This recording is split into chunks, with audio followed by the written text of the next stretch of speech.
சரிங்க. இந்த வரும்போது நம்ம டெய்லர் கடை பார்த்து வந்தோம்ல. டெய்லர் தானே முன்னாடி கசகசன்னு ஒரே கூட்டமாக இருந்ததுல. ஃபைனான்ஸ்காரர் பிரச்சனை பண்ணியிருக்காங்க. வட்டி பணம் கட்டலையாமா? வட்டி பணம் ஆறு கட்டுறது?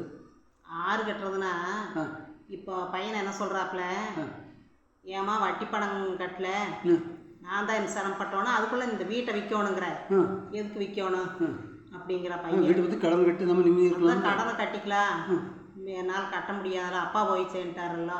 அந்த ஆள் வேற, அதான் பையன் சொல்கிறான், அந்த ஆள் வேற போய் சேர்ந்தாச்சு. இப்போ எனக்கு அந்த ஒரு வீடு தான் இருக்குது, அதை நீ விற்று போடணுங்கிற அப்படிங்கிறாப்புல பையன். சரி. அப்புறம் நான் இந்த கடங்காரருக்கு பதில் சொல்லணுமாப்பா, எனக்கு வருமானம் இல்லைங்களோ. நீ வருமானம் இல்லைன்னா இன்னி ஒரு ஷிஃப்ட்டு இப்போ வேலை செய்கிறது 1.5 ஷிஃப்டாக செஞ்சுட்டு வா. நூல் மில்லுக்கு போய் அந்த மாதிரி நூல் மில்லுக்கு தான் போயிட்டு இருந்தது. ஷிஃப்டாக வேலை செஞ்சுட்டு வா. 1.5 ஷிஃப்ட் போச்சுருக்கா? அப்படி இல்லைன்னா அந்த மாதிரி வயசு என்ன?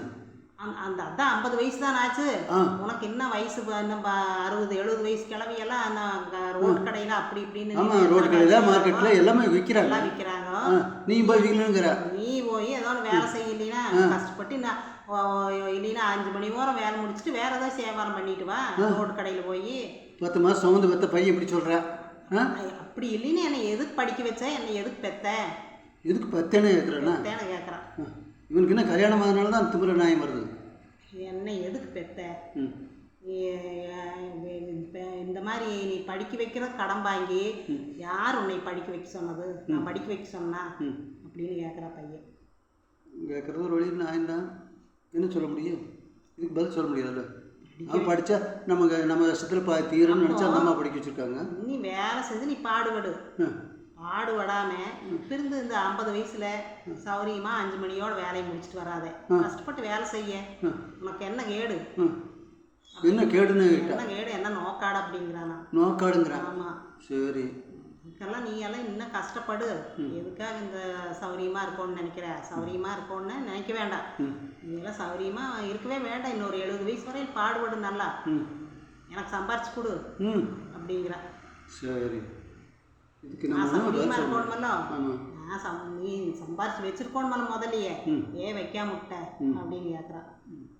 அப்புறம் இதுதான் வந்து இந்த அம்மா அழுகுது. அப்புறம் பார்த்துட்டு பையன்கிட்ட கேட்குது, என்ன சாமி இப்படி எல்லாம் பேசுகிற அப்படி இப்படின்னு என்ன சொன்னாலும் அவங்க கேட்க மாட்டேங்கிறா.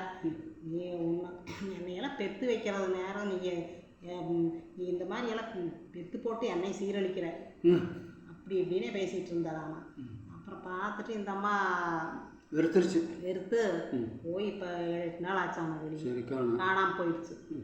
காணாமல் போய் எங்கே இருக்கு என்ன தகவல், இந்த பையனும் போய் போலீஸ் ஸ்டேஷன் அங்கே எங்கேயும் சொல்லிட்டு வந்திருக்கிறா, ஒரு தகவலும் கிடைக்கல. அப்புறம் இப்போ தான் கொஞ்சம் நேரத்துக்கு முன்னால் தகவல் வந்திருக்குது. எப்படின்னா அந்த அம்மா லெட்டர் எழுதிங்கிற ஃபோன் பண்ணி சொல்லியிருக்குதாம்மா. ஃபோன் பண்ணி இந்த மாதிரி பையனுக்கு தான் ஃபோன் பண்ணியிருக்குது. அப்புறம் இந்த மாதிரி நான் வந்து கிட்னி எடுத்து விற்று உனக்கு வட்டி பணத்தை போட்டு விட்ருக்குறேன்.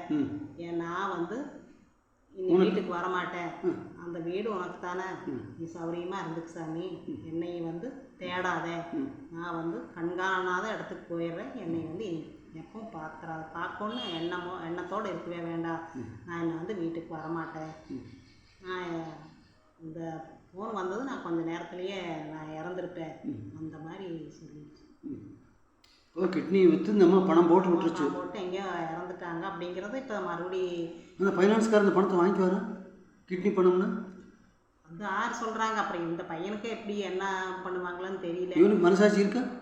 மனசாட்சி இருந்தால் தானே இப்போ அழுதுட்டு உட்காந்துருக்குறானா. அழுதுட்டு உட்காந்து என்ன பிரயோஜனம்னா? அதுதான் கூட்டமாக இருக்குது. சரி, நல்லா அழுது என்ன பண்ணுறது? அது கொஞ்சமாவது யோசனை பண்ணணுமல்ல. பேசும்போது யோசனை பண்ணிருக்கலாம், கொஞ்சம் யோசனை பண்ணி பேசியிருக்கலாம். பெத்த தாயின்னு சொல்லி யோசனை பண்ணி பேசியிருக்கலாம். அந்த அம்மா வீடு யாருக்கு கொடுக்குது? அவனுக்கு தான் கொடுக்குது, ஒரே பையன்னு.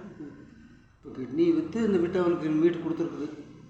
இப்போ பெற்றதும் இல்லாமல் கிட்னி விற்றும் கொடுத்து இந்த மாதிரி ஒரு பையன் நாட்டுக்கு தேவை, கட்டாயம் தேவை தான். அந்த நாட்டு ஒரு பையனை வச்சிருக்க வீட்டையெல்லாம் இப்படித்தான் இருக்குது. இப்படித்தான் இருக்குதா? சரி, அப்படி சரி சொல்ல முடியாது. சேலமாக வளர்த்து போட்டு அப்புறம் அவங்களே அனுபவிக்க வேண்டியது. கஷ்டமாக இருக்குதுல்ல, கேட்குறது கஷ்டமாக தான் இருக்குது, ரொம்ப கஷ்டமாக இருக்குது, வெளியே சொல்ல முடியாத கஷ்டம். இப்போ அழுதுட்டு உட்காந்துருக்குறா, என்ன பண்ண முடியும்? ஊரே கேட்டால் அந்த வீட்டிலே இருக்க முடியாது.